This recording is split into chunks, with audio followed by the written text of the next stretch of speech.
নমস্কাৰ সকলোকে লৈ আহিছো মিনি ৰেচিপি এটা। ৰেচিপিটো হৈছে এইয়া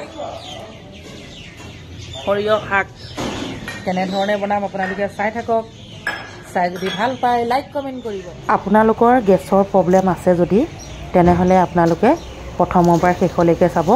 তেনেই অকণমানি ভিডিঅ' নিশ্চয় আপোনালোকে মন কৰিছে। আহক তেনেহ'লে প্ৰথমে সৰিয়হ শাকখিনি খুব ধুনীয়াকৈ চাফ চিকুণ কৰি লওঁ। এয়া চাফ চিকুণ হৈ গ'ল। এইফালে দেখিছে কেৰাহী পাতিলোঁ, অকণমান তেল দিছোঁ, সৰিয়হৰ তেল। কিয় দিছোঁ জানেনে? এই নহৰুকণ অকণমান ভাজি ল'বৰ বাবে।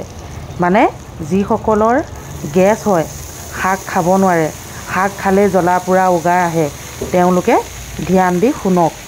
এনেধৰণে যদি আপোনালোকে শাক ভাজে, নহৰু লগতে আৰু এটা বস্তু, সেইটো কি বস্তু কৈ আছোঁ, আপোনালোকে চাই থাকক।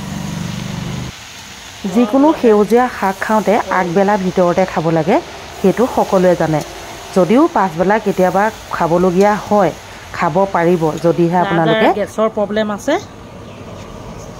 যিকোনো শাক খাব নোৱাৰে তেওঁলোকে বেছিকৈ এনেকৈ আদা দিব, মোৰ লেখীয়া বেছিকৈ আদা নহৰু দিব। কেতিয়াও গেছৰ অসুবিধা নহয়, মানে গেছত থাকিলেও খাব পাৰিব।